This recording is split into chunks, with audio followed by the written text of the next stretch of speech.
This is the universe. Big, isn't it? Thousands of suns, myriads of stars, separated by immense distances and by thin floating clouds of gas. The starlight makes the gas transparent, and where there are no stars, it appears as dark, obscuring clouds, like that great black cone over there. Hello, there's a nova. A whole solar system exploded. Someone must have been messing about with the uranium atom.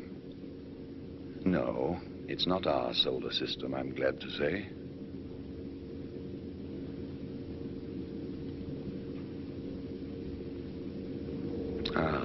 Those are called a globular cluster of stars. Rather fine.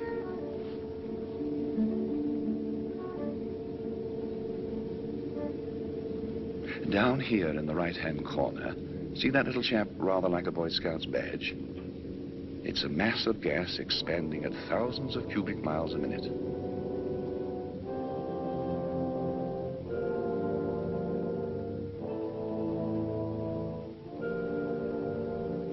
Here we are. We're getting nearer home.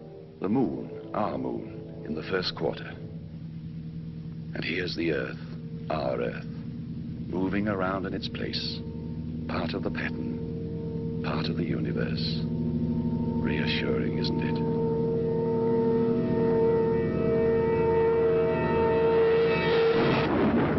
It's night over Europe, the night of the 2nd of May, 1945. That point of fire is a burning city. It had a 1,000-bomber raid an hour ago.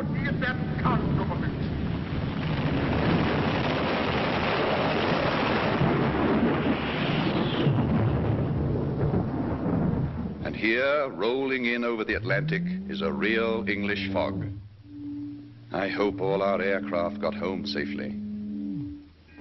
Even the big ships sound frightened. Listen to all the noises in the air. Listen, with their fighting tower. Listen. Request your position.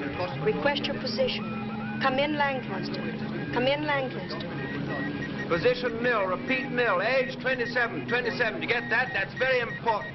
Education interrupted, violently interrupted. Religion, Church of England. Politics, conservative by nature, Labour by experience. What's your name? I cannot read you. Cannot read you. Request your position. Can you see our signals?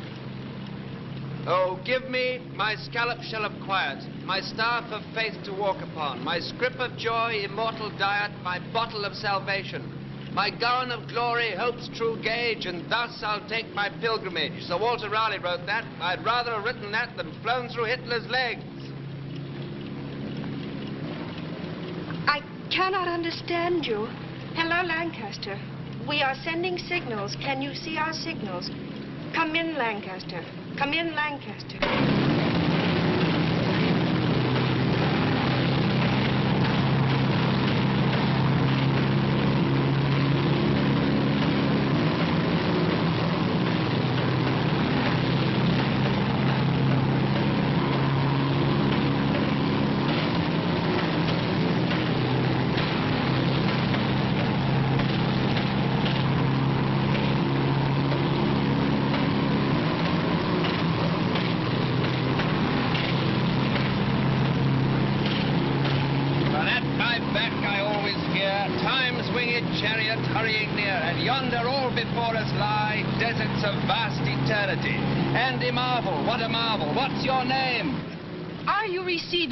Repeat, are you receiving me?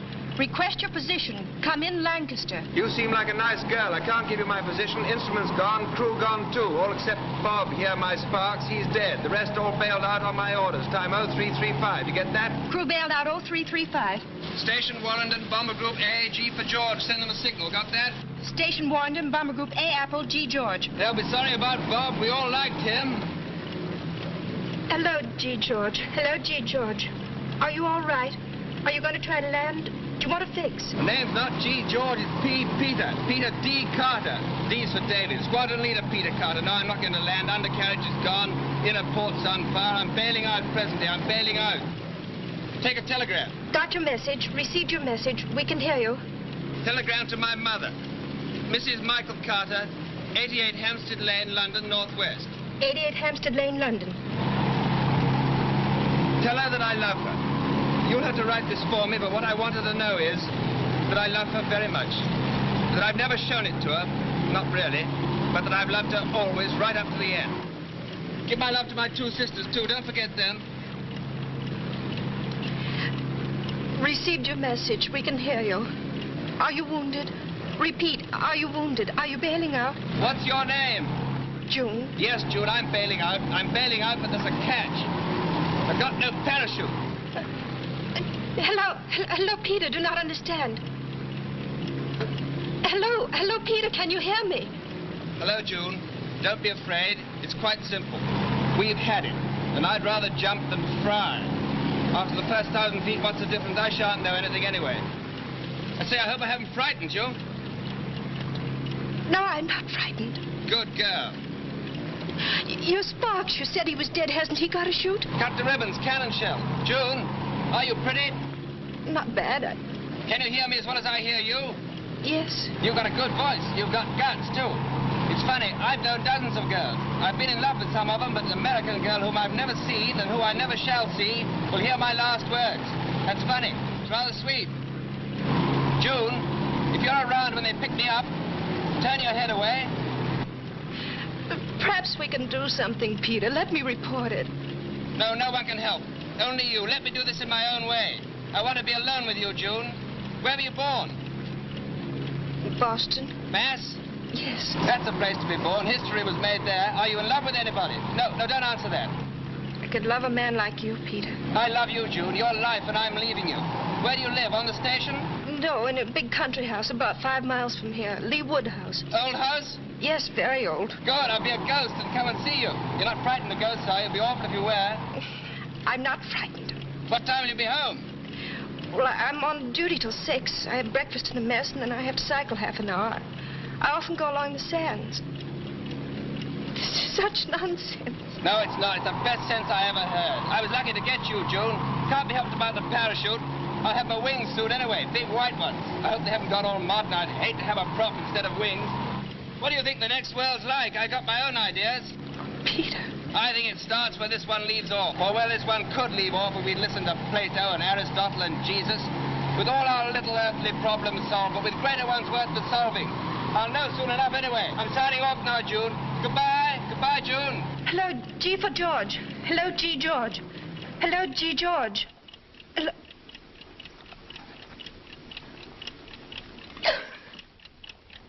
So long, Bob. I'll see you in a minute. You know what we wear by now, a prop or wings.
Alors vois-tu, voilà ce qui s'est passé. Nous sommes venus à environ 4 kilomètres quand nous avons foncé l'un sur l'autre. Nous avons piqué, redressé, etc. Quand je suis parvenu à me glisser derrière lui, il a envoyé une rafale comme ça.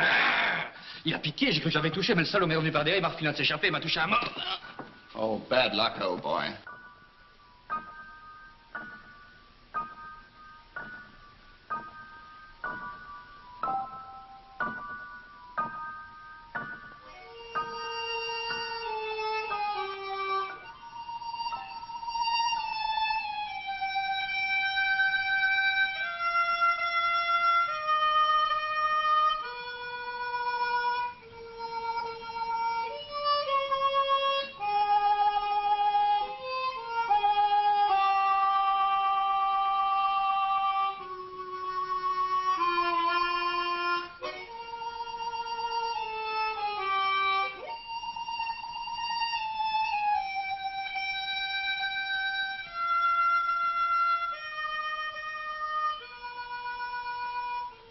Name and rank.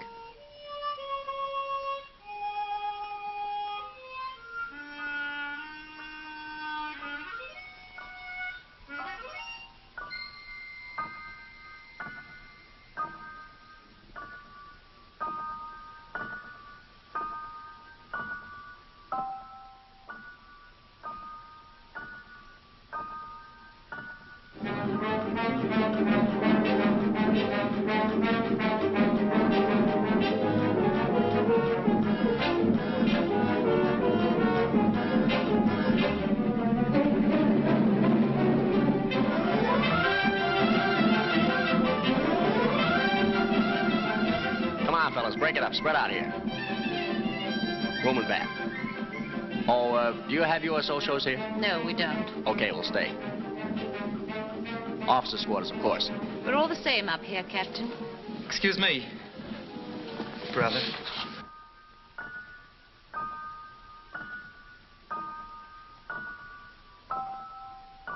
Take over.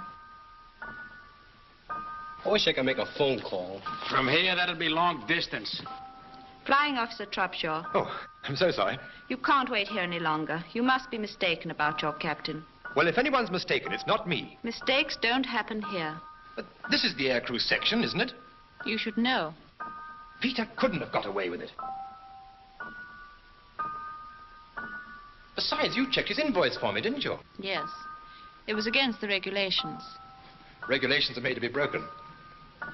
He was due here half an hour after me. This is his section, and he hasn't reported.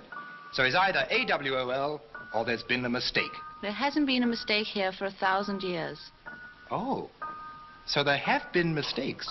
The girl that was here before me, she was here 640 years. Holy smoke! She said when the records don't balance, all the alarm bells start ringing in the records office. I bet they do. Proper flap, eh? Yes.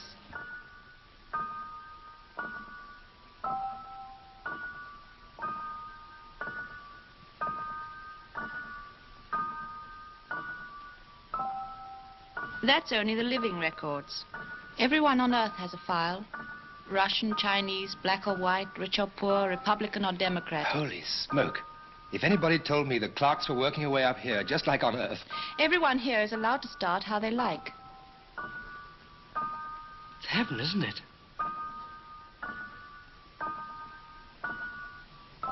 You see? There are millions of people on Earth who would think it heaven to be a clerk. And don't say holy smoke. Why not? There's no smoke without fire. And we don't call smoke holy. Thanks for the gin, section officer. Boy, oh boy, home was nothing like this. Mine was.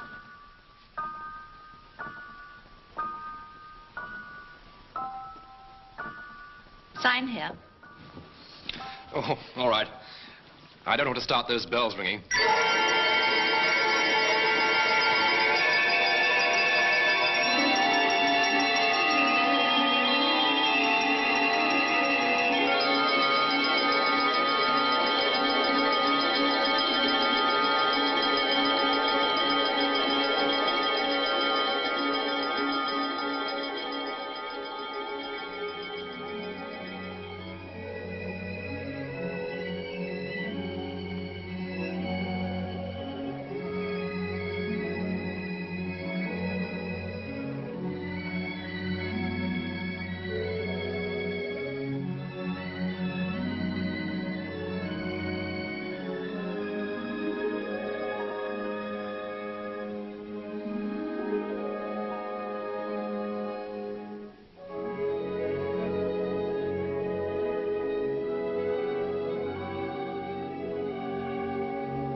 I wonder where I report.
Oh, I always hoped there would be dogs.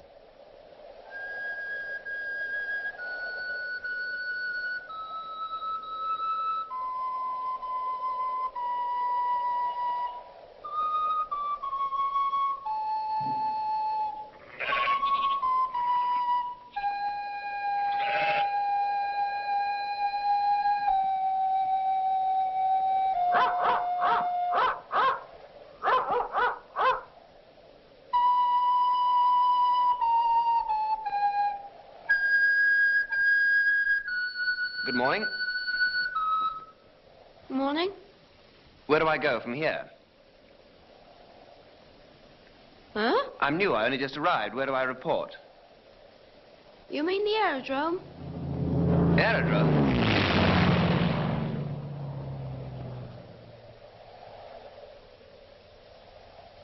Where am I? Huh? This place, what's it called? The Burrows. The Burrows? Where? Lee Wood. Lee Wood? Huh? Do you know a house called Lee Wood House? That's it. Where the smoke is, behind those trees. Is that the quickest way? There's a track from the beach. See that bike?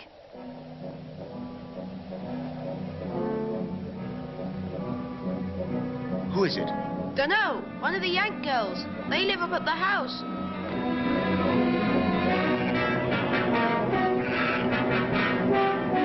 Here, Jock.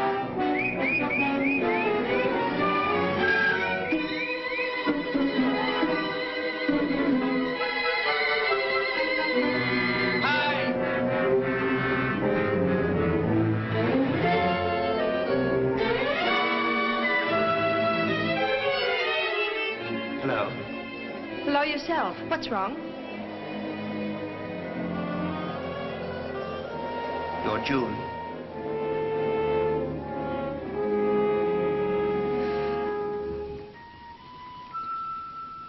You're Peter. How did you get here? I'm glad you're safe. What did you do? What happened? Don't know. I just don't know. Are you hurt?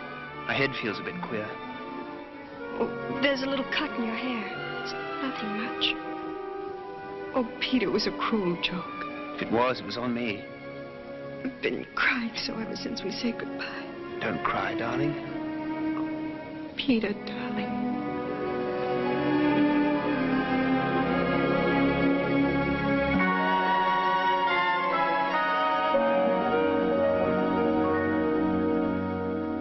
$91,716 invoiced, $91,715 checked in.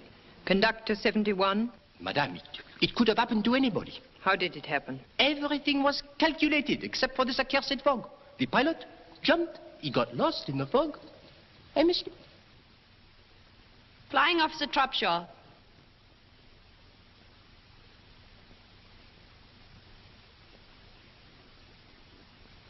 You've been waiting all day for your pilot. Yes, ma'am. You see, over the channel, we ran into this ruddy pea souper. Aha. Oh, excuse the language, ma'am. But really, it was so thick that you could have stepped out of the kite and walked about on it. Sacré brouillard. And he, the skipper, ordered everybody to bail out when we were over the coast. He knew his brolly, had been written off. He got a direct hit as he was bandaging me. But he didn't tell the others. I only knew about it because I'd bought it by then. I mean, I was dead. I understand. And I knew he'd be clocking in here, so I thought I'd stooge around and wait for him. This young lady is not to blame at all. I'm sorry if I broke the rules. Thank you. 19 hours and 50 minutes have elapsed. Don't you know that any slip must be reported immediately? I lost my head. Not long in the service. I joined in the so-called second germinal of the so-called glorious French Revolution. I see. Natural death. I lost my head. The case is not so simple. No? No. He's fallen in love. Ah. Oh. It complicates things. True, madame. You must do your best. Oui, madame. You'll proceed to Earth immediately? Oui, madame. You'll explain your grave error to Squadron Leader Carter? Oui, madame. And ask him to follow you? Oui, madame. Wait. Your captain is not an unreasonable man, I hope. The skipper? Oh, no, ma'am. Unless he's had a few, of course. Pardon? Had a few? Beers. Oh, de la bière. Ah, oui. Scotch being hard to come by, you know. Naturellement. By the way, monsieur, when you see Peter, would you give him a message for me? Avec plaisir. Just say, what ho? Bon.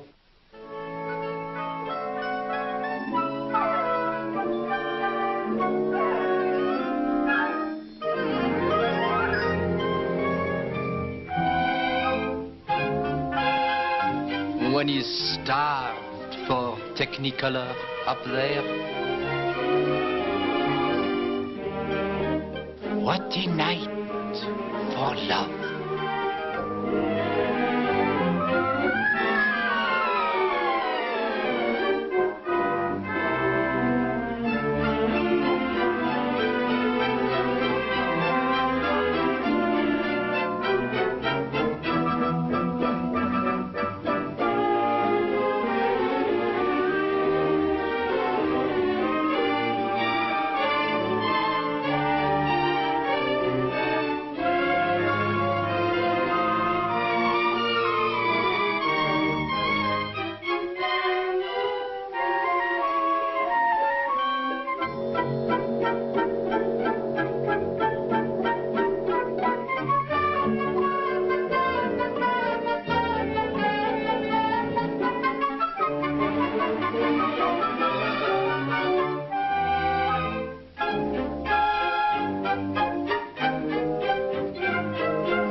Drink, darling?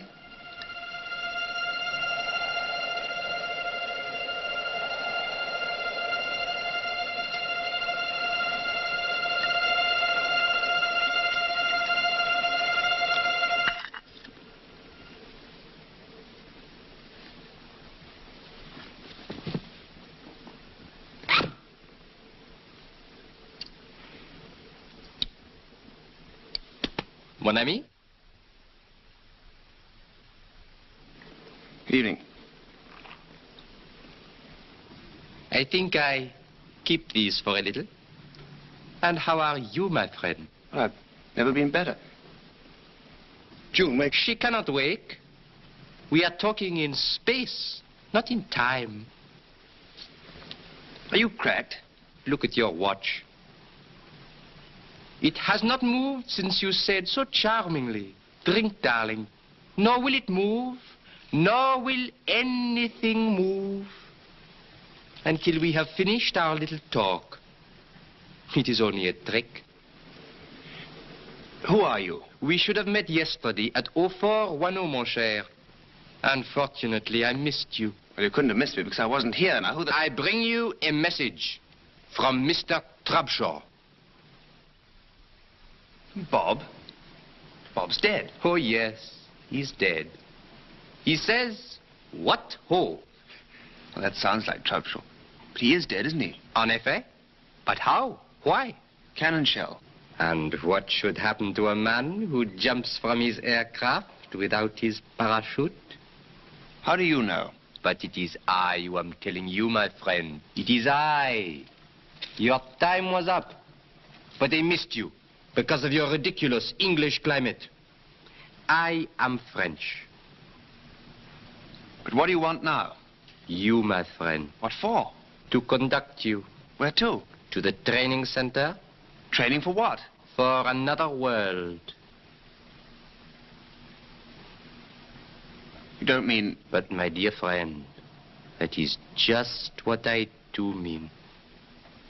Oh, this is absolutely fantastic. June! June!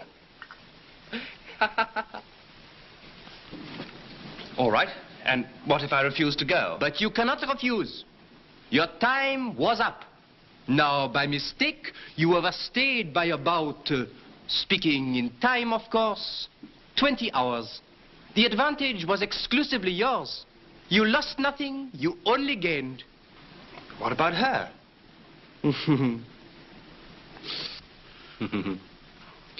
Exquise. You will see her again when her time comes. She will live to be 97.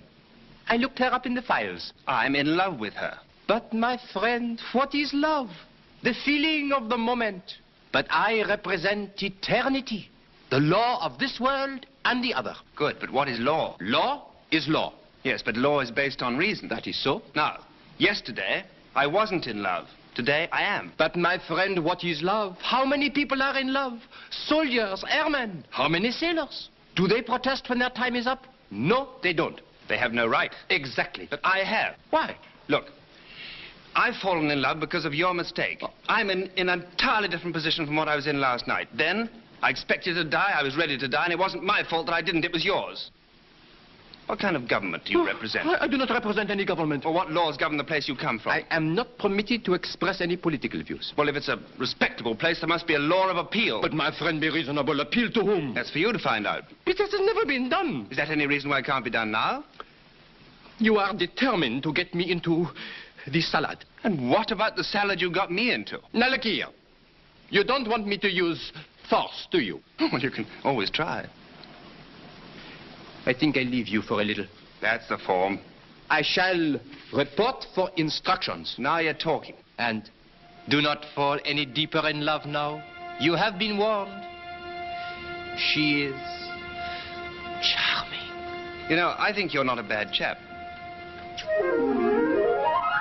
Do you play chess? Yes? So do I. We could play every day. Some other time. Next time, perhaps. Au revoir, mon ami.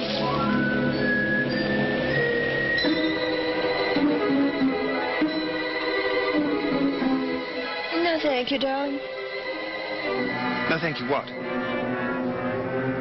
You just asked me to have a drink.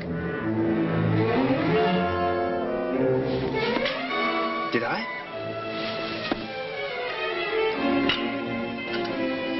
Yes, I remember I did. What's the matter with me?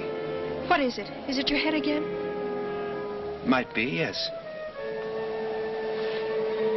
An odd thing happened while you were asleep. I haven't been asleep. Didn't you hear us talking? No. Who was there to talk to? They sent somebody. They? Who are they? I don't know.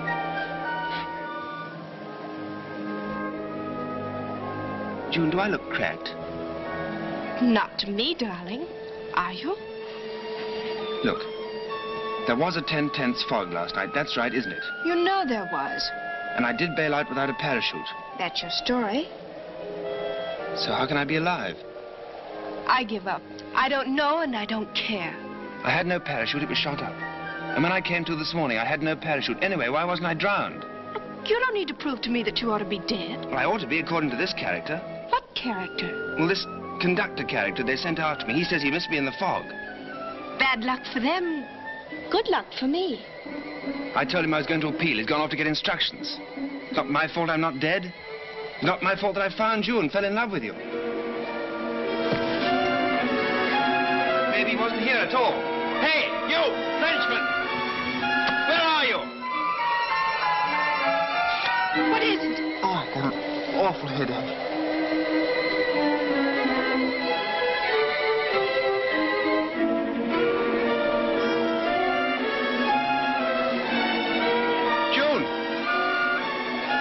June, you're there, aren't you? Yes, Peter, of course I'm here. I thought I'd lost you.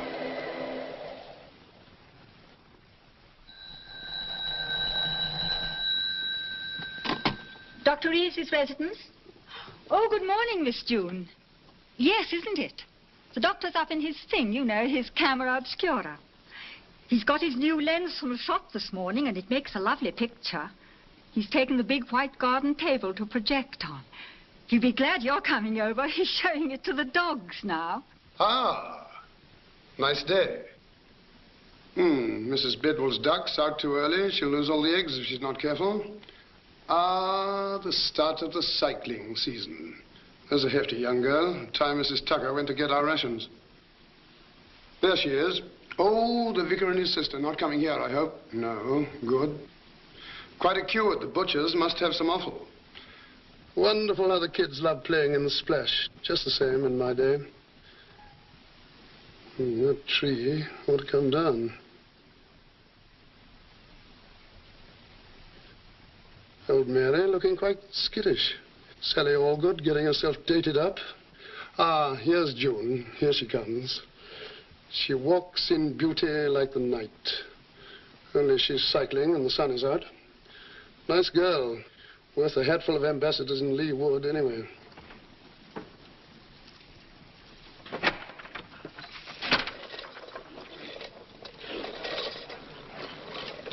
Come on up.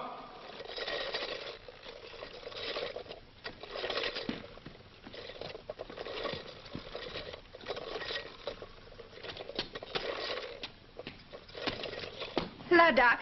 Hello, Joan. Come in. Shut the door.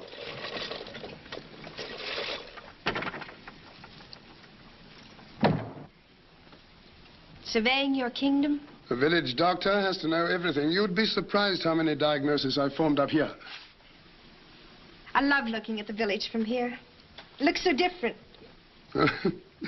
That's because you see it all clearly and at once, as in a poet's eye. I want to talk to you.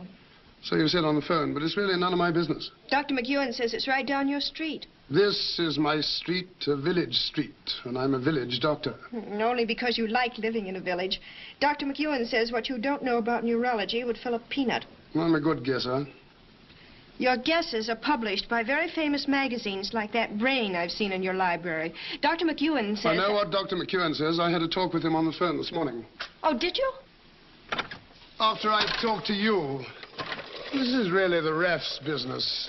Carter should have rejoined the station today. I know. Anyhow, what's it got to do with you? Oh, I'm just interested. Oh, I see. But strictly speaking, he's a ref case. He's not a case at all. He's a person, a very fine person. And I want you to see him, Frank. I don't want just anybody mauling him about and asking him questions. I want you.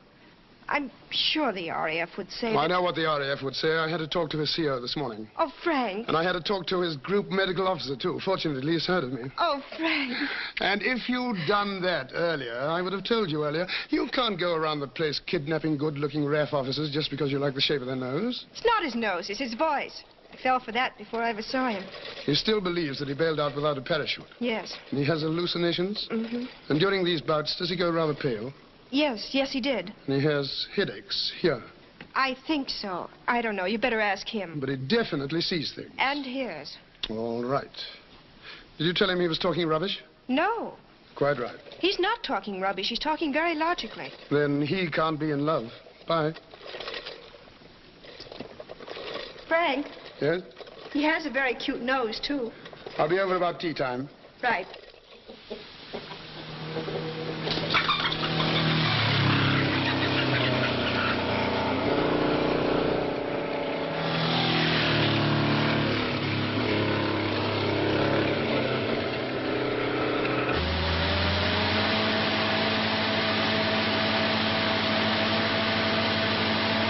Dr. Reed, let's go.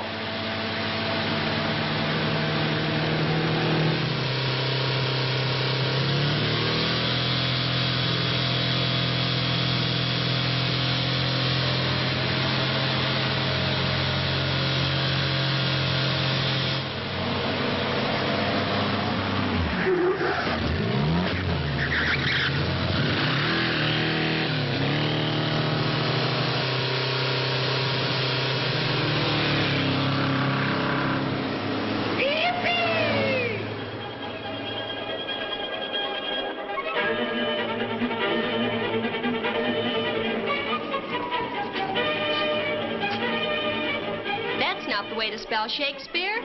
Who are you, his agent? Spotted snakes with double tongue. Thorny hedgehogs be not seen. Newts and blind ones. Do no wrong. Do no wrong. Come not near our fairy queen. Ah, you can never bring in a wall. What say you, Bottom? Some guy or other... Oh, no, my dear Private Logan Bottom's not a gangster. Now watch me. Some man or other must present Wall, and let him have some plaster or some loam or some rough cast about him to signify Wall. And let him hold his fingers thus, and through that cranny shall Pyramus and Thisbe whisper. Now try that, my boy. Can I do the business? Mrs. Well, yes. Oh, brother. Some man or other must present Wall, and let him have some plaster or some loam or some rough cast about him to signify Wall.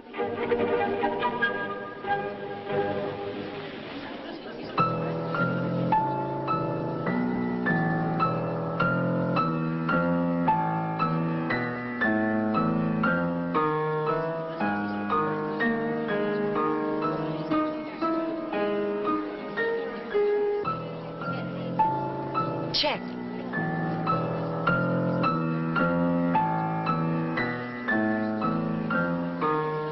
Peter, check. Please fasten cobwebs, moss, and mustard seed. Oh, dear, I didn't see that one coming. Be kind and careful to this gentleman. Hop in and walk. Good afternoon. Oh, now, Frank. Squadron Leader Carter, Dr. Reed. How do you do? How do you do? Do I get some tea? It's ordered. Ginger cookies. Good. Who's winning? Well, June's very good. But he's winning. Sit down, everybody. Thanks. Mercy heart, I beseech your worship today. Thank you. I shall desire you of more acquaintance, good Master Cowboy. If I cut my finger, I shall make foam. Your name, honest gentleman? I've told Peter What? who you are, what you are, all about you. Tall order. And I've told you all about him. Has she read your poems? What poems? Well, didn't you know this is Peter Carter? I didn't know. No, we hadn't got around to that yet. I haven't got much modern stuff in my library, but you're there. Oh, good. I like your point of view, and I like your English. I hope we shall have some talks together. So do I. Now, let's get down to this thing. You never had any visions or hallucinations before? Never. What were you in civil life? I was at Oxford. Specializing? European history. Oh. Both parents alive? My mother. Brothers, sisters? 2 sisters, both in the rims. What was the cause of your father's death? Same as mine. Brain? No, war. When? 1917. You're, 29? 27. Called up? No, volunteered, trained in Canada, went on ops in 41. Bomber? Spell of coastal, spell of instructor, back to bombers, Lancasters. Must have done a good many operations. 67. I'm surprised they let you go back with your experience and seniority. It's a new job, master bomber. Tricky? Somebody's got to do it. Now, about these headaches. When did they start? Headaches? Oh, I know you get them. I know you've had them for some time, and I know you've told nobody about them, especially your MO, right? What else do you know? I know about your eyes. You know a good deal. I'd like to know more. All right. Good. These headaches, when did they start? About 6 months ago. Bad? Not at first. Where, mostly? Here. Frontal and temporal. Did you ever have a rather nasty bang on the head? I don't think so. Sure? The usual one, dropped as a baby. That spoiled everything for you? Yes, I'm afraid it does. I'll see what I can cook up. Do you mind if I try something? No, go ahead. Now, just face this way. Don't move. Now, don't move your eyes. Look straight ahead. Check. What are you looking at? For that girl with the red hair and the legs. Right, I've got her. Don't take your eyes off her. This is going to be easy. Now, without moving your eyes, what can you see on the extreme right? Fireplace. In the center? Girl. Extreme left? Right from the beginning. Windows. Curtains? Yes. Color? Red. Right, that'll do. Well, if you've quite done staring at that girl's legs, both of you. Well, you've got to do what the doctor tells you. Confidentially, they're rather knock-kneed.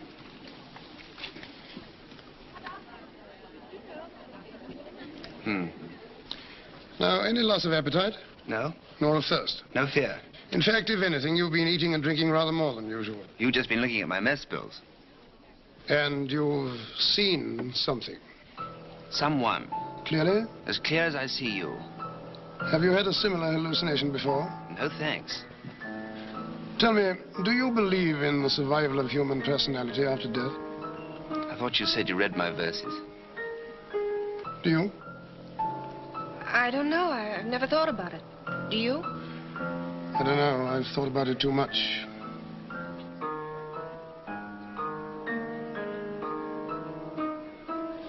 I thought I was asked to tea. It isn't time yet. Past my time. One last question. It may sound silly, but, have you imagined recently that you've smelt something that couldn't possibly be there? What an extraordinary thing. What is? How did you know? It was a long shot. You have. Yes, but it was so silly I would never have told you. It's important. It might explain everything abnormal that you've seen and heard. Well, that would be a relief, but it still can't explain how I can jump without a parachute and be alive. No, it couldn't do that, but there might be a possible explanation even of that. Now, this heavenly messenger, you saw him quite clearly. I told you, as clear as I see you. And this smell, you imagined, was it at the same time? Yes, it was particularly strong. Was it a pleasant smell? Yes. Could you place it? Fried onions. And this messenger, he hasn't turned up again? No, but he will. When? He picks his own time and stops it. Peter's lodged an appeal. Against what? Against his caller. That's the spirit. Don't give in. I won't. I'm lucky that June knew you, Doctor. Thank you for coming. June has lucky friends. I've got bad news for you. Then why the grin? You're going with me. Where to? To my house, for 2 reasons. First, I want to meet this chap next time he drops in. Second, I like a nice girl around the house, and she only comes to see me to borrow a book. And she's a slow reader. But what about my CO? I fixed it with him. Besides, until we get this settled, I'm your CO. And at my house, you get your tea at 4:30. Tea break! All right! Here, you get it at 5. Sinkers, Doc? Thank you. We are shaping, Frank. We are shaping.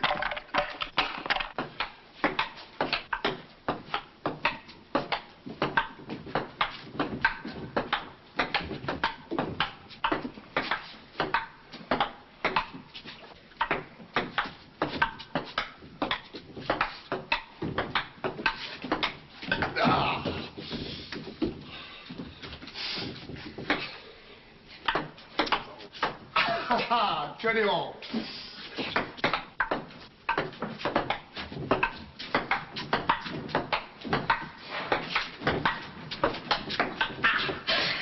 $21.20, sorry. You're sorry, my foot. Ready? Ready?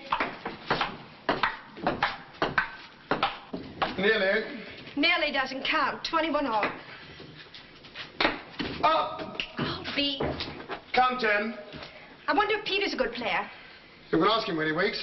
Well, he's been asleep nearly 2 hours and a half. He'll wake at 11. How do you know? I gave him a tablet. Well, how can you tell exactly? Oh, I can't tell exactly, but I know the patient. But do you know him? I think so. Well, then tell me something about him. Are we playing table tennis or are we not? Right, your serve. Right, ready? Ready. Oh. Your game. Now tell me what you think about him. I think he's fascinating. So do I. Not biologically, medically. Have a drink? Love one.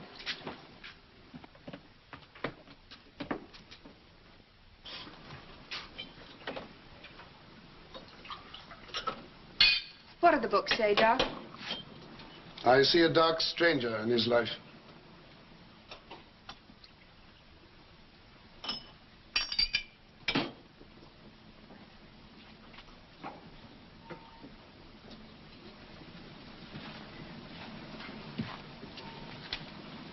Do you know what's wrong with him? Yes, I think I do. Is he going to be all right?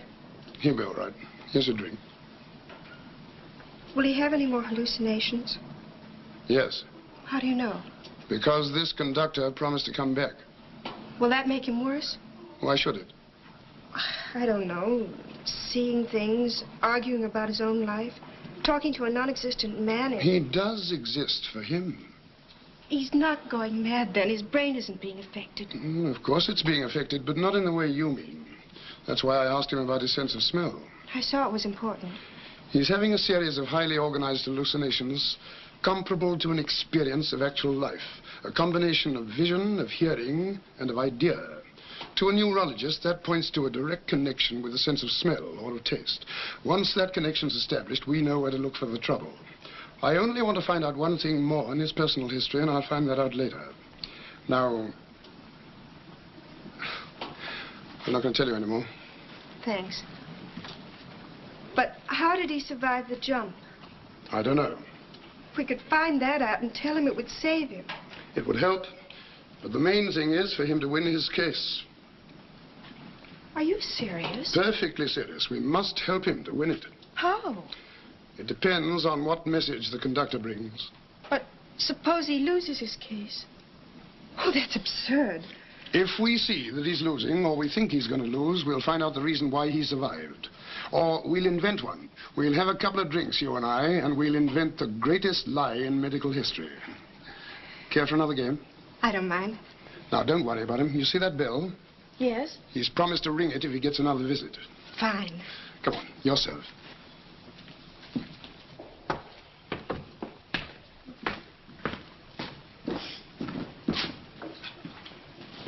Ready? Mm-hmm.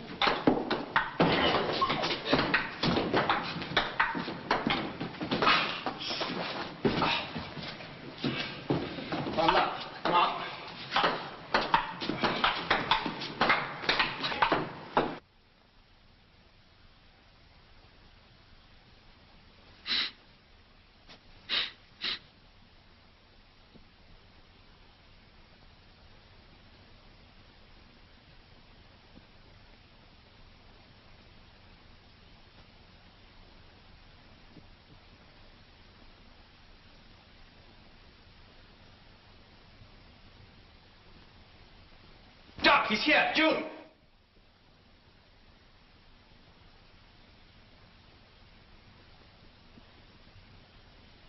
Doc!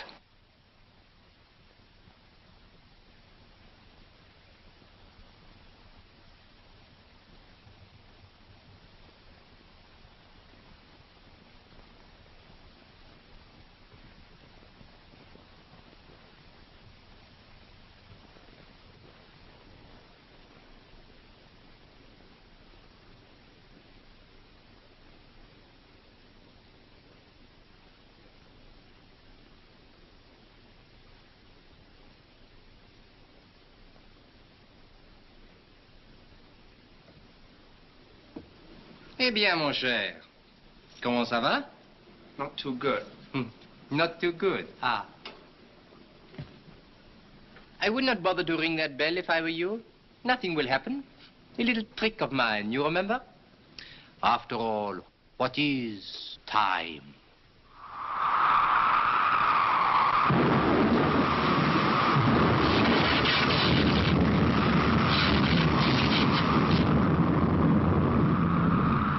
A mere tyranny?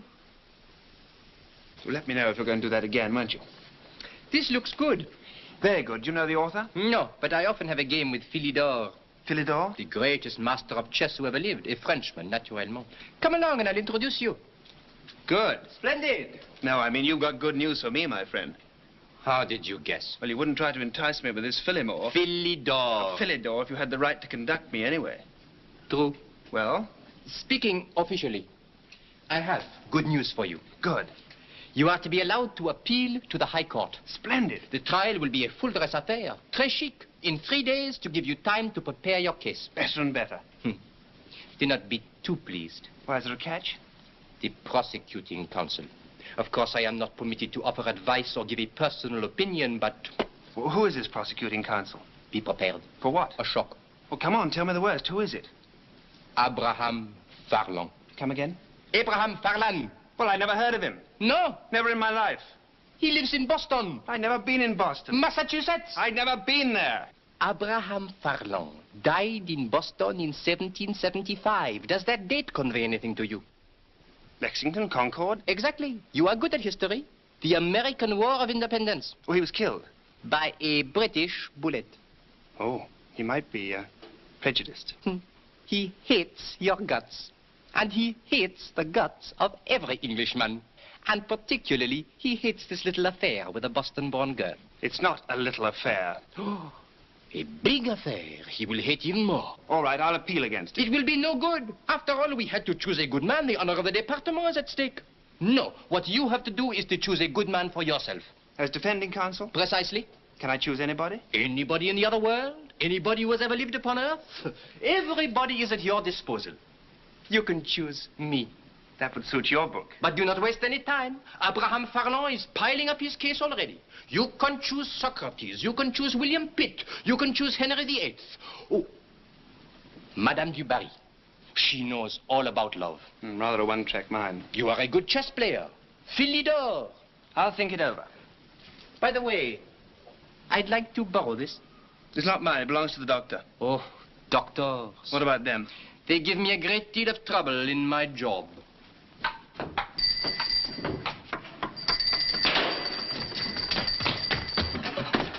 He was here. He tricked us. Yes. He was here. And these were on the floor. Peter, sit down.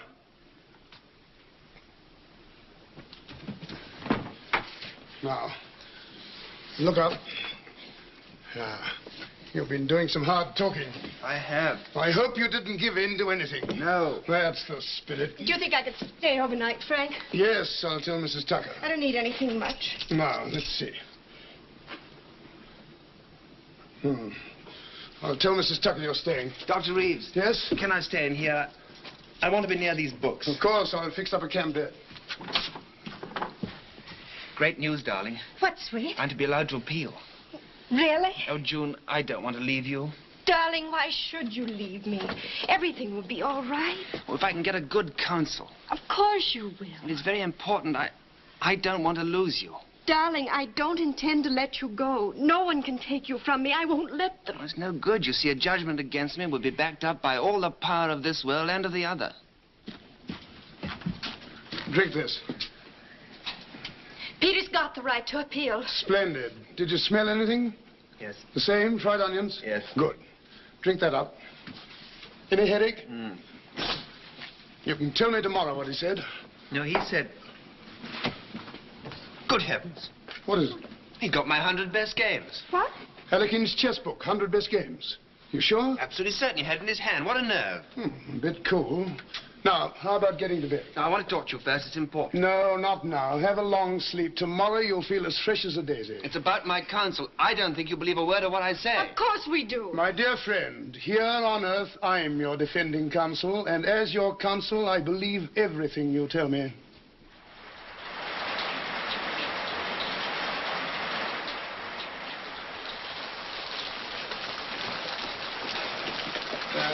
Oh, Dr. Guthrie. Why, hello, Dr. Reeves. You make your rounds the hard way. Give me a coupe anytime. Is Dr. McEwen free? He's just going to operate. Oh. He hasn't started yet. I'll tell him. I imagine he'll see you in the washroom. Thanks.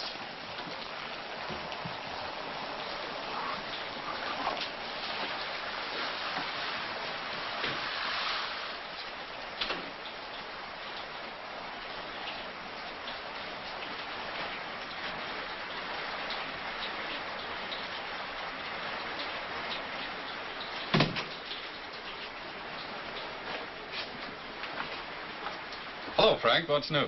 Deterioration all round. We ought to operate tonight. That's impossible. We're swamped. Are you sure of your diagnosis? Certain. I discovered the missing fact. He had slight concussion 2 years ago with no after effects.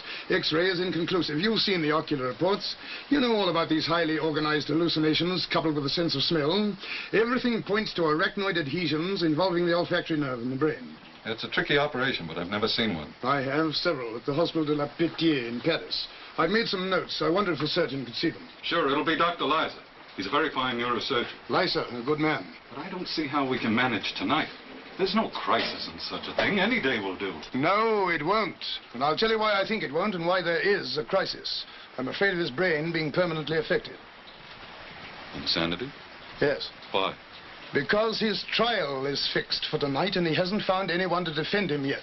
He spends all his time in my library or when talks with me and the girl. He only sleeps when I drug him. The boy has a fine mind, but it's overtaxed. That's the trouble. It's too good a mind. A weak mind isn't strong enough to hurt itself.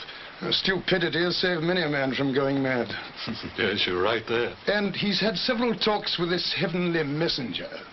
Hallucinations, of course, but you never saw such an imagination. I've been taking tips on the other world, laws, system, architecture.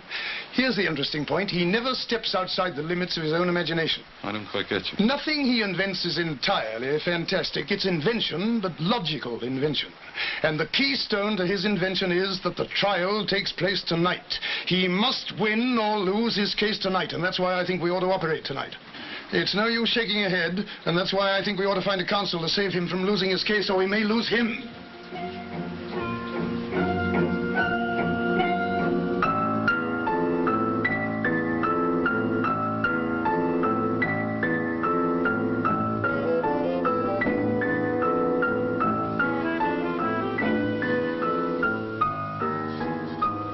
What about him?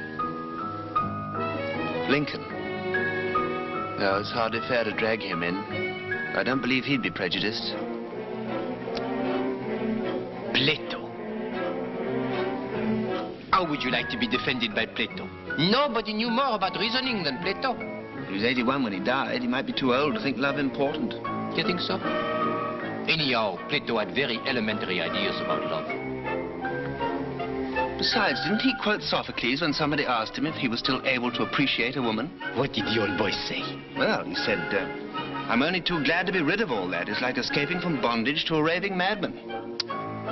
These Greeks, cold as their marble. Now, if he had been French, Richelieu, for example, irresistible at 80. How about Richelieu? I never liked him much in the Three Musketeers.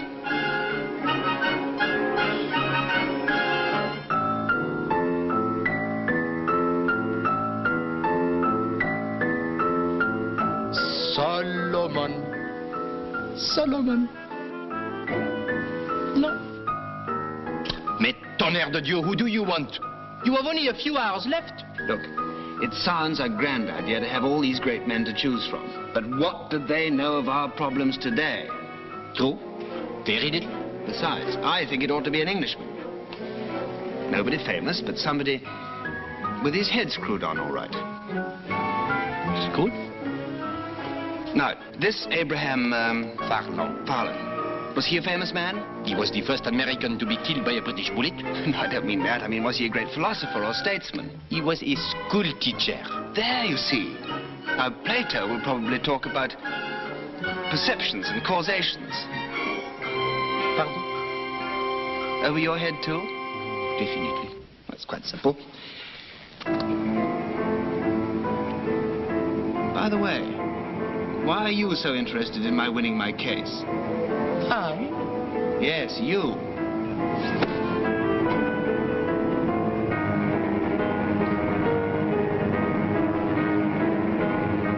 And why am I being taken up this stairway? I'm not being taken for a ride, am I, by any chance? What a suggestion. Take that bit of barley sugar away. I don't like it. I don't like your suggestions. I think I'll go back before it's too late. Peter! Peter! Peter! Peter! Peter, ne soyez pas bête! Peter! Peter, come back! Peter! Peter, come back! Peter! Peter, come back! Peter! Peter, come back!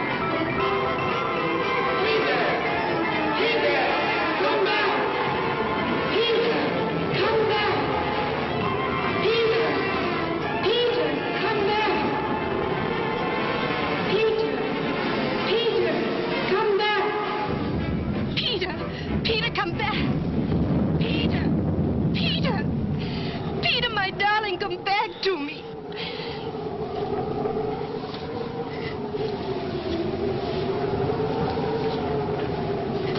He almost got me.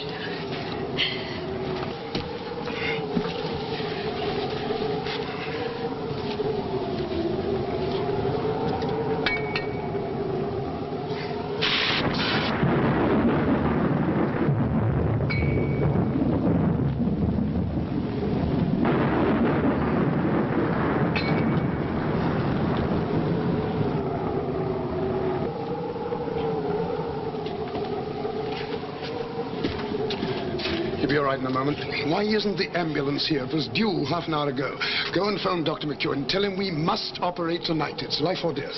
And tell him about the ambulance. Yes, Doctor. Send a telegram to his mother. He's got 2 sisters, too. Yes, Doctor. That's all.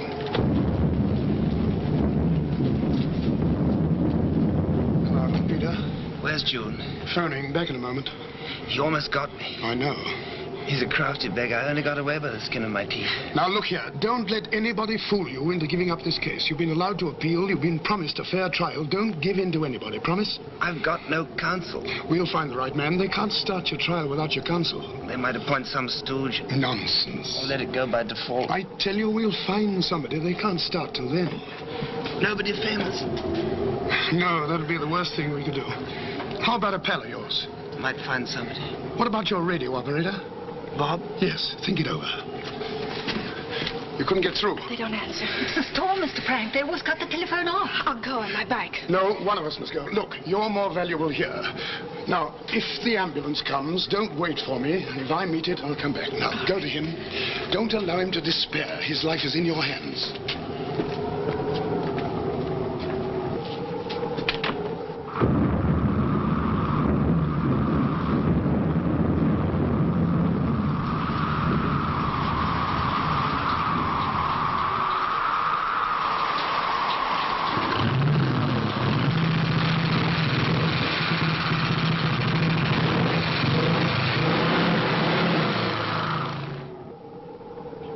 Frank.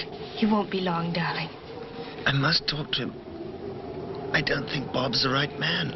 I'll tell him you said so. Do you know Bob? No. He was my Sparks.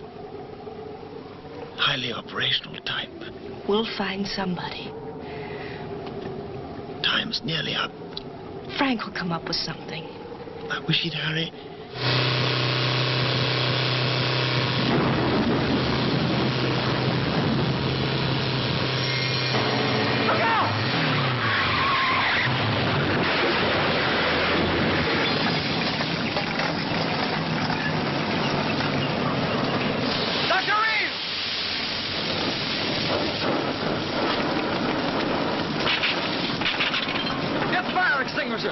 And the blankets! What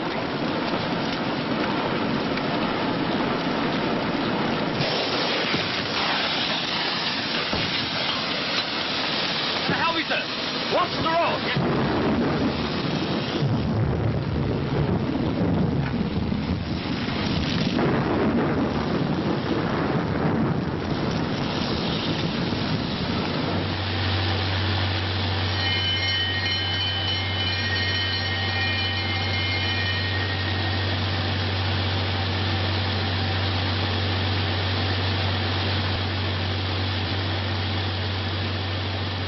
He never saw us until it was too late.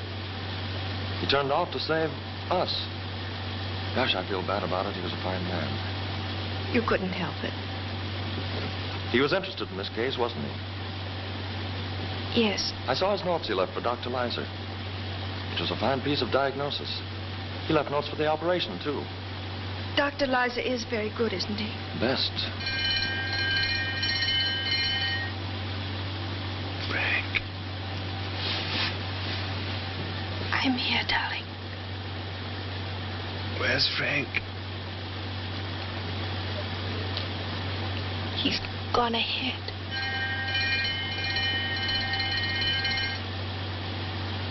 He's had an accident.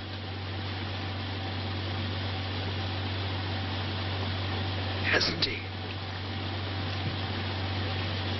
Yes. A bad accident.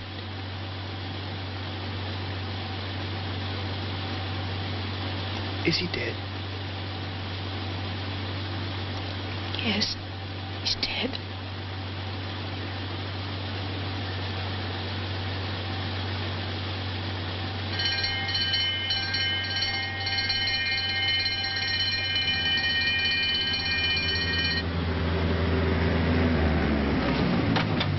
All right, boys, step lively.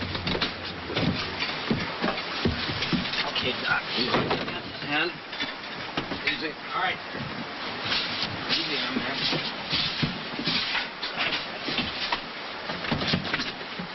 All right, Johnny, take it away.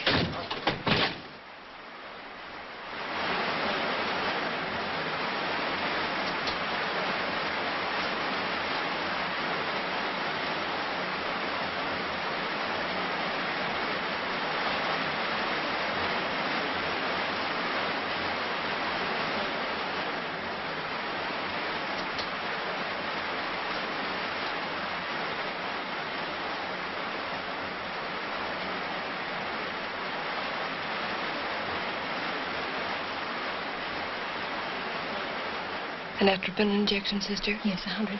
Is this the cranial case? Yes, that's right. Hello, squadron leader. We're all ready for you.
Dr. Reeves? Yes? Permit me to return your book. Oh, Aha! So it's you. I will introduce you to Philidor. Cher colleague, this is a special case, court of appeal. I will undertake to deliver Dr. Reeves. As you wish. Merci. Be of good cheer, friend. Thank you. One of the best men in the service, a compatriot of yours. What's his name? Oh, John... Bunyan, yes, of course. And how is dear Peter? Oh, he has a fighting chance. Uh-huh.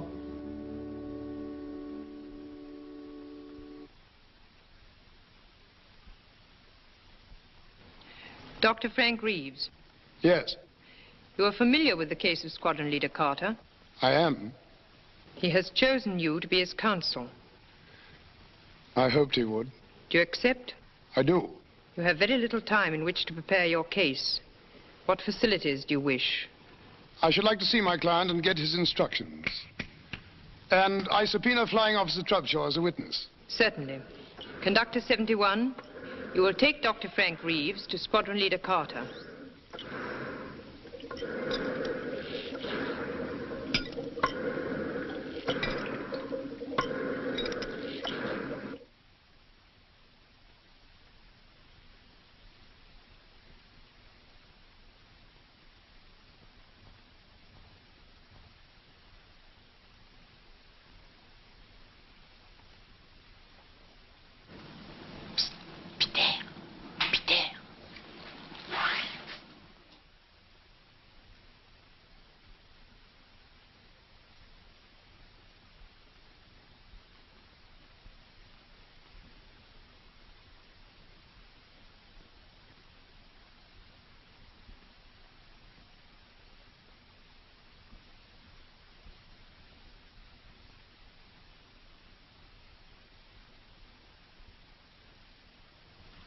Hello, Bob.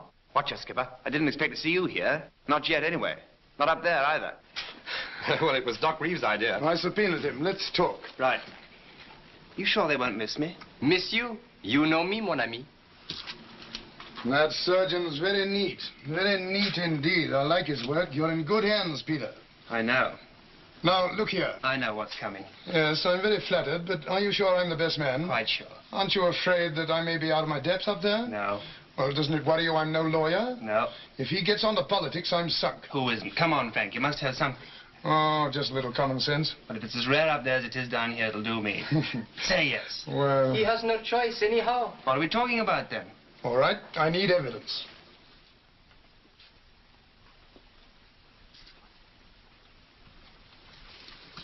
Look at her. Holy smoke. Huh? She looks like a nice girl. She is a nice girl. Hardly your type, Skip. I've fallen in love with her. Her accent is foreign, but it sounds sweet to me. We were born thousands of miles apart, but we were made for each other. That's an excellent piece of prose. Sorry. Nothing to be ashamed of. May I kiss her, just in case, you know? Okay, you may, but she will not know it. Doesn't matter. Oh, he's English. What is the good of kissing a girl if she does not feel it?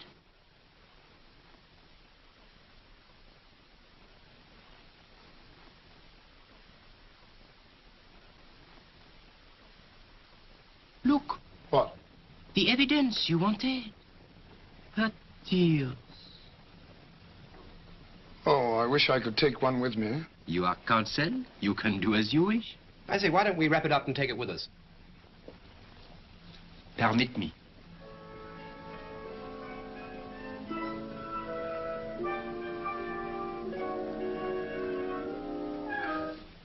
That's it. The only real bit of evidence we have. Quick. We must not keep the court waiting.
The Court of Appeal sits to consider the case of the Department of Records versus Squadron Leader Peter David Carter of the Royal Air Force.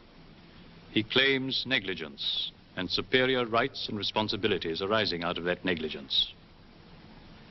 He is appealing for remission of the date of his term on Earth and for a reconsideration of his case. It has been decided to allow this appeal. It is for the jury to decide whether it shall be successful. Owing to the interest aroused by the case, there is an unusually large audience. We can, of course, seat everyone who wishes to be present, but the front rows have been reserved for those who have a special interest in the case. Members of the jury, do not allow yourselves to be influenced by anything but the facts and by your conscience. You will have every assistance from the court to help you to arrive at your verdict. The counsel for the prosecution will take his place.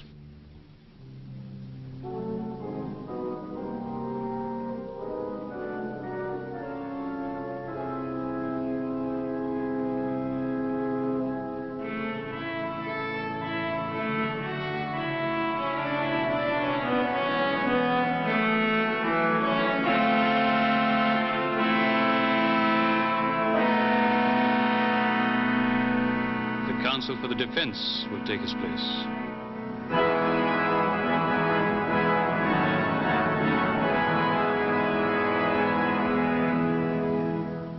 I call upon the prosecution to open the case. Your Honor, members of the jury, this case has three issues. Peter D. Carter, an Englishman, should have died on the 2nd day of May, 1945 at 10 after 4 of the clock, British double summer time. Due to an oversight which I hasten to state is contrary to the traditions of a great service, the defendant did not die. Therefore, issue number 1, who is responsible? When summoned to report some 20-odd hours later, the defendant refused to accompany Conductor 71, giving as his reason that in the time which he had borrowed, he had accumulated new responsibilities of an allegedly important and permanent nature. He claimed, in fact, that in these 20 hours, a young lady of good American stock had fallen in love with him. Therefore, issue number 2. Are we to believe this? Furthermore, he states that in these 20 hours which he had borrowed... My lord, I object to the word borrowed, which counsel is using so emphatically. To borrow means to get temporary use of something, to use something without being the true owner. My client didn't get.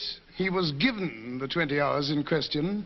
He didn't use something without being the true owner. He was the true owner of his own life. The next points are, is this young Englishman in love with this young lady of good American stock? And even more important is she in love with him? Why do you stress their nationalities? Very important, sir. Extremely important. Why? Because we are talking of love, sir. It can happen, you know, between an Englishman and an American girl. And, vice versa? Possibly. But what are these love affairs, Dr. Reeves? Men and women, thousands of miles away from home, away from the love they left behind. Minute sparks instead of scorching flames. Fading, shabby wigs instead of the rich gold of a woman's hair. The love of the moment, Dr. Reeves. Do I call it love? Once in 1,000 times, perhaps. And how many end in lasting marriage? 1 in 10,000. My case, sir. That, sir, is for you to prove. When in the course of human events our men and women came to your country as your allies, it was not to become your prisoners. Sir, may I bring you up to date? We're living in the 20th century, not in the 18th. May I bring you up to date, sir? We are not alive at all. A point. And I am up to date, sir. I've been watching you English from upstairs. Your wars, your politics, your busyness. From the tax on tea in 1766 to a certain report on England by 5 members of the United States Senate in 1944. The defendant has nothing to do with tea, nor senators. But other Englishmen had, sir. Is Peter D. Carter what you would call a good Englishman, sir? Yes, sir. Do you see this glass? Out of it, Benedict Arnold drank the health of King George III. Does it break because it is faulty or because it is glass? Can I tear this piece of paper because it is defective or because it is paper? We are all as God made us, sir. But our ancestors had a deal to do in the shaping us as well. I quite agree. The jury will please note that. My lord, may I ask where Mr. Fallon's grandfather was born? Your Honor, the question is irrelevant. Could it have been in England? You need not answer that question, Mr. Fallon. But I prefer to answer, Your Honor. My grandfather left England, sir, because he didn't like it. And Granddad would have liked it even less today. Listen. Well, here we are, Lord. The Voice of England in 1945. Cricket. And here, let me say that the weather is much more like cricket weather now. It stopped raining, players been resumed, and the crowd of, I should say, about 50,000 people have discarded their Macs and umbrellas and settled down to enjoy the game, which to people all over the world is perhaps more truly representative of all that's typically English than anything else. Do you admit that this is an English voice, sir? That was Wally Hammond, who played a delightful forcing shot off Miller.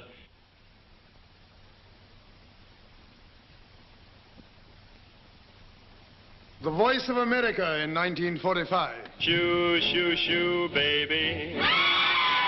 Shoo, shoo, shoo, baby. Bye, bye, bye, baby. Your papa's off to the 7 seas. Don't cry, baby. Don't sigh, baby. Bye, bye, bye, baby. When I come back, we'll live a life of ease. I don't understand a word. Kinda tough now. Nor do I. Say goodbye this way. But for England, I'm ready to call John Donne, Dryden, Pope, Wordsworth and Coleridge, Shelley and Keats, Tennyson, Bridges. And Milton and Shakespeare. I concede your point. And you've already called Peter Carter. Is he a poet? He will be if you give him time.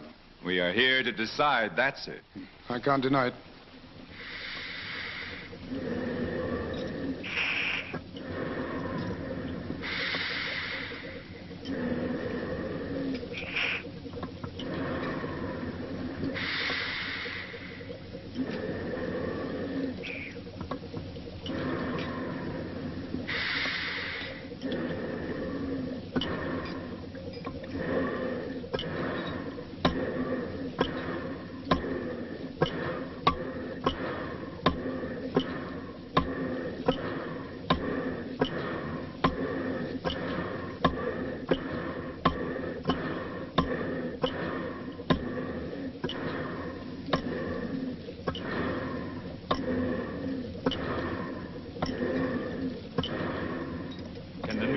Return to the old?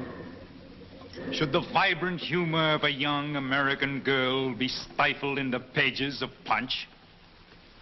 Should the swift tempo of her life be slowed to the crawl of a match at cricket? Should her accustomed native comfort perforce conform to England's warm drinks, cold rooms, drafty windows, smoky chimneys, faulty plumbing? 2 million houses have no windows at all, and frequently the roof and walls have gone with the windows. My lord, I submit that this court is concerned with the life and death of Peter Carter, not with past history or present plumbing. Hear, hear! But Peter Carter's character, sir, like every other human being, has been formed by circumstance, by a chain of circumstances. As Benjamin Franklin said, for want of a nail, the shoe was lost. For want of a shoe, the horse was lost. For want of a horse, the rider was lost. For want of a rider, the message was lost. For want of a message, the kingdom was lost. And all for the want of a horseshoe nail. You've heard of Benjamin Franklin, sir? I beg you, in George Washington's words, labor to keep alive in your breast that little spark of celestial fire called conscience. That could not have been said by an Englishman, sir. What was George Washington? Conscience, Mr. Fowler. Are you insinuating, sir, that something is wrong with my conscience? I am. Your Honor, I protest. I'm only trying to give a full picture of this case to the jury. You are trying to prejudice the jury, sir. I see that they've been selected from many races, creeds, and nationalities.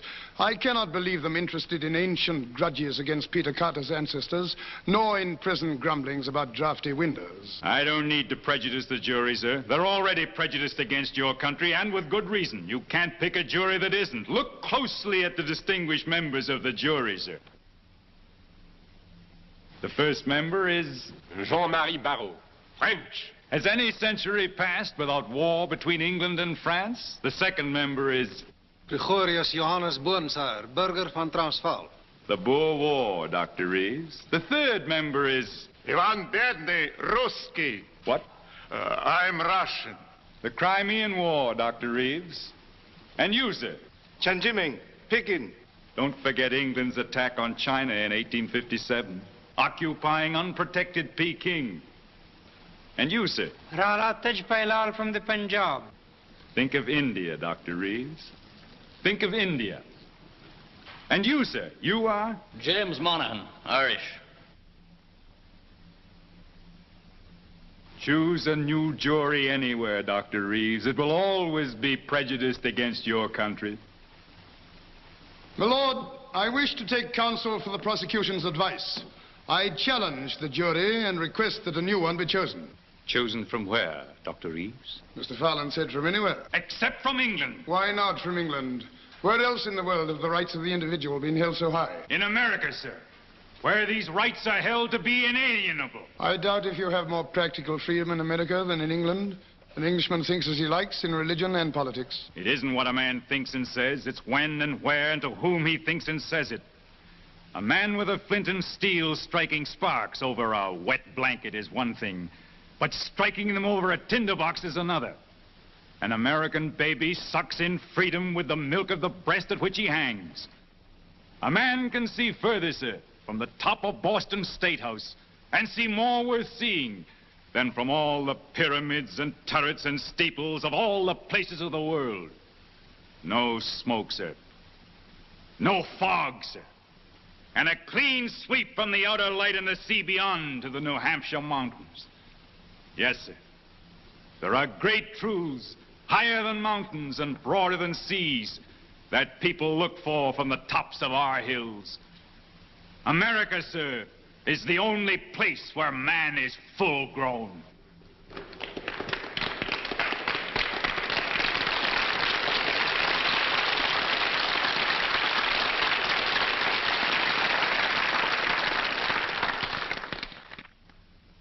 Then I choose a jury of Americans.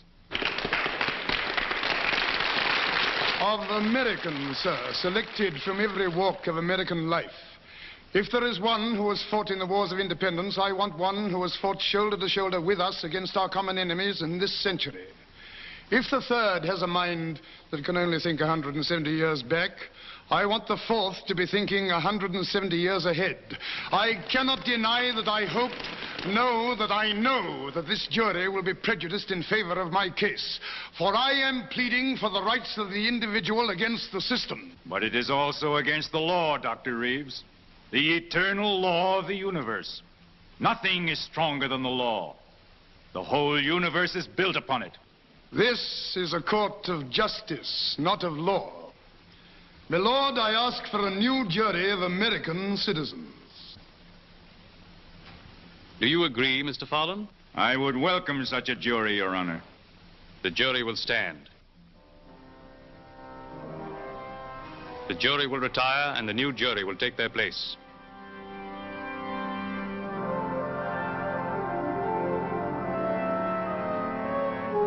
Robert Dupont, American citizen.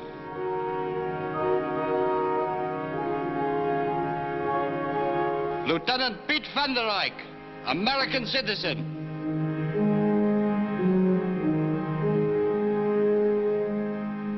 Alexander Barbarinov, American citizen.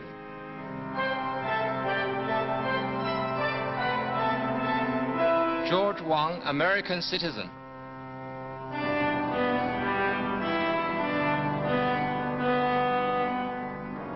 Jefferson Lincoln Brown, American citizen.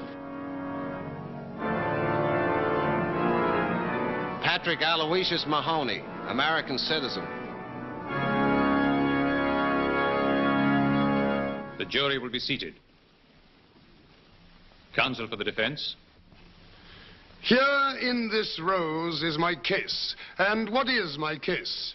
I entirely agree with Mr. Fallon. Has Peter Carter fallen in love during the allotted extra... Borrowed, Dr. Reeves. Disputed extra 20 hours he had, or hasn't he? Has someone, the name is unimportant, fallen in love with him? Now, here are two young people who would never have met but for a mistake higher up, penalized for the most natural and simple thing in the world. They fell in love. Here in this tier are love and truth and friendship. Those qualities and those qualities alone can build a new world today and must build a better one tomorrow. That is my case. And upon it, I demand a verdict that Peter Carter shall live. Your Honor, we all feel that the defendant and this young girl should be given a chance to be heard. My lord, nothing is impossible.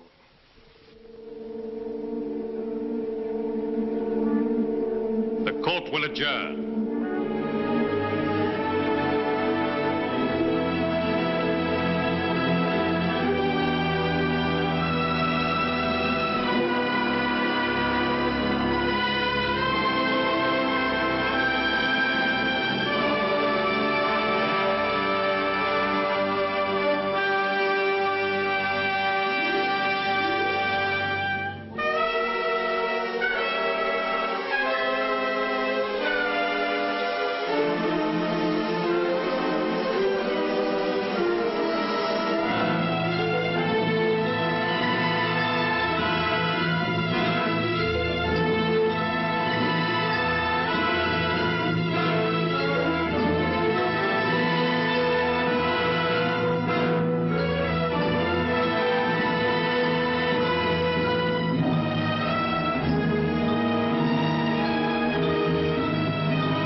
There is no reason to deny ourselves the dimension of time. It will not disturb us. The jury feels it would help establish a true picture of the conditions.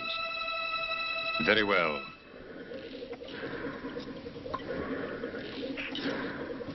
I call squad... My diagnosis was right. Fine vascular meningeal adhesions binding the optic nerve to the brain, the internal carotid and the chiasm. Similar adhesions between the chiasm and the brain. Did I tell you about my operation? Dr. Reeves, we are not here to check your diagnosis, but to put certain questions to this young man. Quite right, certainly. I call Squadron Leader Peter D. Carter. Hello, Peter. Hello, Frank. How's the operation going? Fine. Lice is a very good man. He'd better be. Peter Carter, you are on the witness stand. You are under oath. Do you understand? Yes, Mr. Farland. You know me, sir? There's no mistaking you. Your smile is not unattractive, sir. Did you use it to enamor this young American lady? I love her, sir. Answer the question.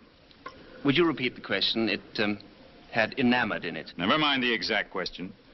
Did you consciously try to influence the emotions of this young American lady? We fell in love before we'd ever met. You claim you love her. I do love her. Can you prove it? Well, give me time, sir. 50 years will do. But can you prove it? Well, can a starving man prove he's hungry except by eating? Would you die for her? I would. But I'd rather live. Young devil. Your Honor, I apologize for the expression. Your witness. No questions. Conductor 71. Monsieur? Is the young lady available? She sleeps. She sleeps. The jury will please note that. I put her to sleep. Indeed, why?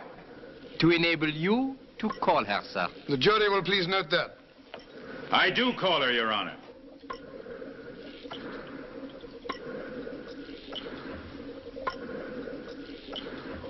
You are before the High Court in the case of Peter Carter. You have been called as a witness by the prosecution. You will tell the truth. This gentleman is counsel for the prosecution. Child, where were you born? In Boston, sir. You know this man? I think so. You think so? I only met him a few days ago. You hardly know him.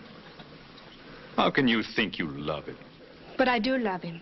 Nonsense, my child. I object. Counsel will withdraw the expression. It's all right, Frank. He's right. There's no sense in love.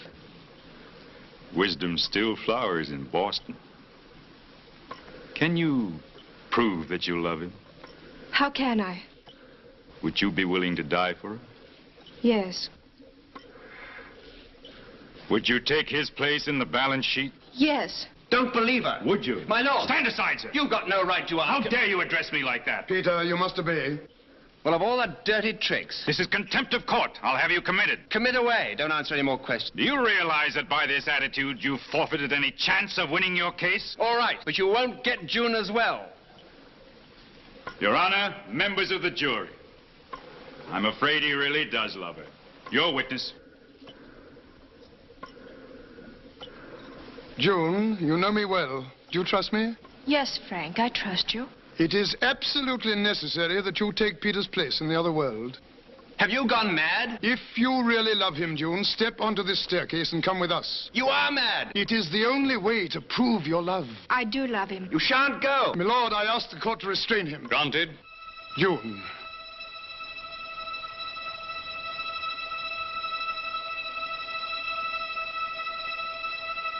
Take care, Dr. Reeves. In the whole universe, nothing is stronger than the law.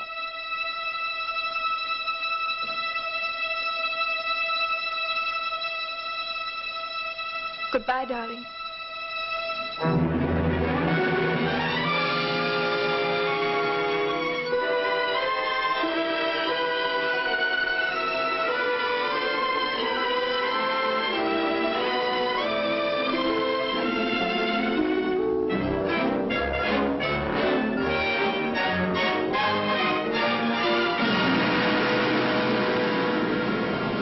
Mr. Farland, nothing is stronger than the law in the universe, but on Earth, nothing is stronger than love.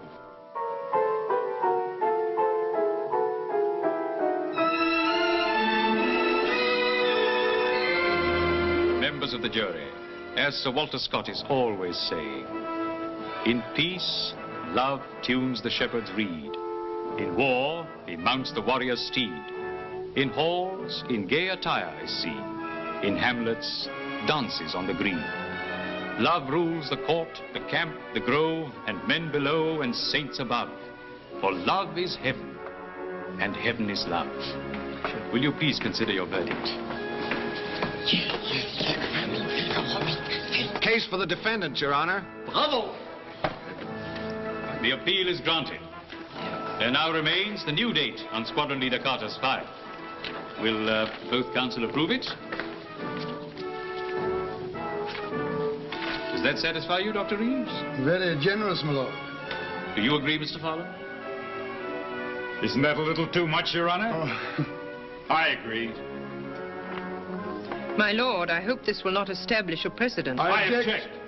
You, sir? You, sir? You mean the rights of the common man? The uncommon man? Exactly. The rights of the uncommon man must always be respected. Exactly.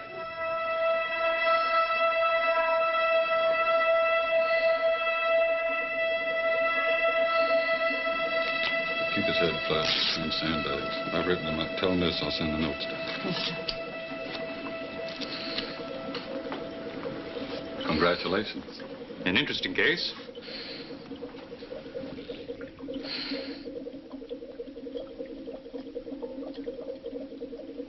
Peter, don't forget your book.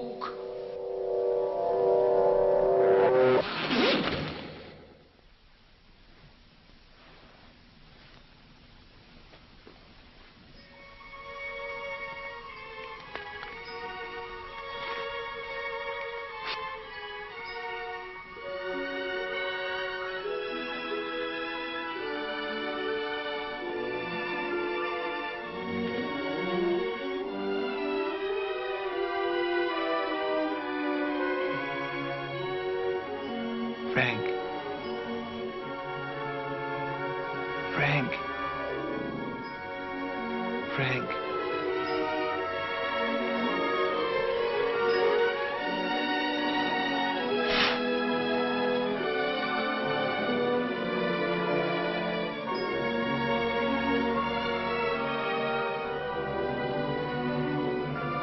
Hello. Hello. We won. I know, darling.